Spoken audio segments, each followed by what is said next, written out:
இன்றைக்கி பார்த்தீங்கன்னா நம்மளுக்கு வந்து வாட்டர் வாஷ் பம்பு பார்த்தீங்கன்னா சர்வீஸ்க்கு வந்திருக்கு. இதில் என்ன கம்ப்ளைண்ட் பார்த்தீங்கன்னா, ஆல்ரெடி ஃபுல்லாத்தையும் கழட்டி பார்த்துட்டேன். கழட்டி பார்த்தா ஃபுல்லாக அந்த செட்டே போயிட்டுனா ஃபுல்லாக உள்ள ஜாம் ஆகி அந்த மவுத் எல்லாமே டேமேஜ் ஆகிட்டு இருக்குது. இப்போ நம்ம புதுசு சேஞ்ச் பண்ண போகிறோம். இப்போ பார்த்தீங்கன்னா நம்ம பர்ச்சேஸ் பண்ணிட்டு வந்தது இப்போ வந்து பார்த்தீங்கன்னா இது வந்து நல்லா குவாலிட்டியாகவே இருக்குது. நல்லா பித்தளை அந்த பித்தளை இருக்குது பார்த்தீங்களா, அந்த ஒரு டைப்பில் பார்த்தீங்கன்னா இது நல்லா கொடுத்துருக்காங்க. நல்லாவும் ஹெவியாகவும் இருக்குது. இது இப்போ நம்ம ஃபிட் பண்ணிவிட்டு நம்ம செக் பண்ணி பார்க்க போகிறோம். பார்த்தீங்கன்னா வந்து இந்த ஆயில் வந்து நம்ம கியர் பாக்ஸ் ஆயில் வந்து பார்த்தீங்கன்னா சேஞ்ச் பண்ணிக்கிறோம். ஆயில் ஃபுல்லாக ரிமூவ் பண்ணிவிட்டு நியூ ஆயிலை சேஞ்ச் பண்ணுங்கள். ஏன்னா அப்புறமா திருப்பி நீங்கள் இது பண்ண முடியாது. ஏன்னா அதோடைய ஸ்மூத்னஸ் எப்படி இருக்கோ அப்போ தான் பார்த்தீங்கன்னா லைஃப் வரும் உங்களுக்கு. ஆயில் வந்து பார்த்தீங்கன்னா ஒரு குறிப்பிட்ட இது ஆயில் மட்டும்தான் நீங்கள் ஃபில் பண்ணணும். அதிகமாக ஃபில் பண்ணிங்கனாலும் ஆயில் லீக் ஆகிறதுக்கு சான்ஸ் இருக்குது. பார்த்தீங்கன்னா அந்த ஹெட் இருக்குது பார்த்தீங்கன்னா ஒரு 2 mm மேலே வந்து பார்த்தீங்கன்னா அதான் ஒரு 2 inches மேலே பார்த்தீங்கன்னா நீங்கள் அது ஃபில் ஆகிற மாதிரி ஃபில் பண்ணிவிட்டு அதை க்ளோஸ் பண்ணிவிட்டு அதுக்கப்புறம் பார்த்தீங்கன்னா நீங்கள் வந்து ஒயரிங்லாம் கரெக்டாக கனெக்ஷன் கொடுக்கணும்.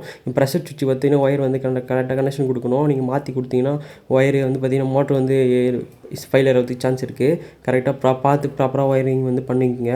பார்த்தீங்கன்னா ஃபுல்லாத்தையும் நம்ம அசம்பிள் பண்ணிவிட்டு இப்போ நம்ம வாட்டரை வந்து செக் பண்ணி பார்க்க போகிறோம். பம்பை ஃபுல்லாத்தையும் செக் பண்ணிவிட்டு இப்போ நம்ம ஒயரிங் வந்து பார்த்திங்கன்னா கெப்பாசிட்டர் பார்த்தீங்கன்னா ஃபஸ்ட்டு வந்து மல்டிமீட்டரில் செக் பண்ணிக்கோங்க எம்எஃப்டி கரெக்டாக இருக்கான்ட்டு.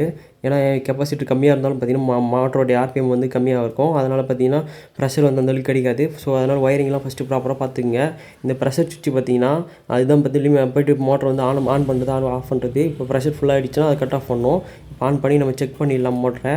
பார்த்திங்கன்னா ப்ரெஷர் பார்த்திங்கன்னா ஹெவியாகவே இருக்குது.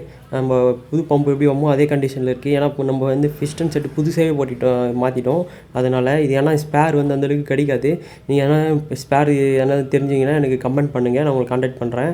பார்த்திங்கன்னா அவ்வளோதான். இப்போ ஃபுல்லாத்தையும் ஒயரிங் வந்து ப்ராப்பராக பண்ணிவிடுங்க. ஏன்னா மாற்றி கொடுத்தீங்கன்னா போய்டும். இதுதான் பார்த்திங்கன்னா இந்த ஃபெயிலியரான பிஸ்டனு. பார்த்திங்கன்னா எப்படி இப்போ ஃபெயிலியர் ஆகிடுச்சுன்னா நீங்கள் வந்து யூஸ் பண்ணாமல் இருந்தாலும் இது வந்து ஃபெயிலியர் ஆகும். உள்ளே இருக்கக்கூடிய இந்த ஃப்ரிங்கெல்லாம் பார்த்திங்கன்னா ரெஸ்ட் ஆகி அது வந்து ஃபெயிலியர் ஆகிறதுக்கு சான்ஸ் இருக்குது. இப்போ புதுசாக நம்ம மாற்றிட்டோம் அதை. அதெல்லாம் பார்த்திங்கன்னா இப்போ ஃபுல்லாத்தையும் நம்ம இப்போ செக் பண்ண போகிறோம். பாட்டோடைய ப்ரெஷர் பாருங்கள். அது 130 பார் போட்டுருந்தது இதில். அது பார்த்திங்கன்னா 100 பார் மேலே வரும் இது இந்த இன்ச்சு பார்த்திங்கன்னா. ஏன்னா இதில் இருக்கக்கூடிய கேஜ் வந்து இதில் இல்லை. ஏன்னா அந்த கேஜ் வந்து பார்த்திங்கன்னா அதில் ப்ரெஷர் கேஜ் இருக்கும். இப்போ இது எல்லாத்தையும் க்ளோஸ் பண்ணிவிட்டு இப்போ நம்ம கஸ்டமருக்கு கொடுக்க போகிறோம். உங்களுக்கு வாட்டர் வாஷ் பம்பு சர்வீஸ்க்கு தேவைன்னா என்னை கான்டாக்ட் பண்ணுங்கள். நான் பெஸ்ட்டாக உங்களுக்கு சர்வீஸ் பண்ணித்தரேன். நம்ம வீடியோ பிடிச்சிருந்தால் லைக் பண்ணுங்கள், ஷேர் பண்ணுங்கள், சப்ஸ்கிரைப் பண்ணுங்கள். இப்போ பார்த்திங்கன்னா நம்ம வந்து கஸ்டமருக்கு வந்து நம்ம டெலிவரி கொடுக்க போகிறோம். பார்த்திங்கன்னா ஃபுல்லாத்தையும் நம்ம வந்து செக் பண்ணி பக்காவாக 100% வந்து நம்ம எந்த ஒரு இஷ்யூ இல்லாமல் நம்ம அப்போ பண்ணி கொடுத்தா மட்டும்தான் நம்மளுக்கு கரெக்டாக இருக்கும். ஏன்னா அதுதான் நம்மளுக்கு எப்படி சொல்கிறது, நம்ம வேலை செய்கிறோன்னா நம்ம நீட்டாக பண்ணி கொடுத்துடணும். இப்போ கஸ்டமர் வந்து டெலிவரி வாங்கி எடுத்துகிட்டு போயிட்டார் வந்து அவரும் ஹாப்பி ஆகிட்டார். தேங்க்ஸ்.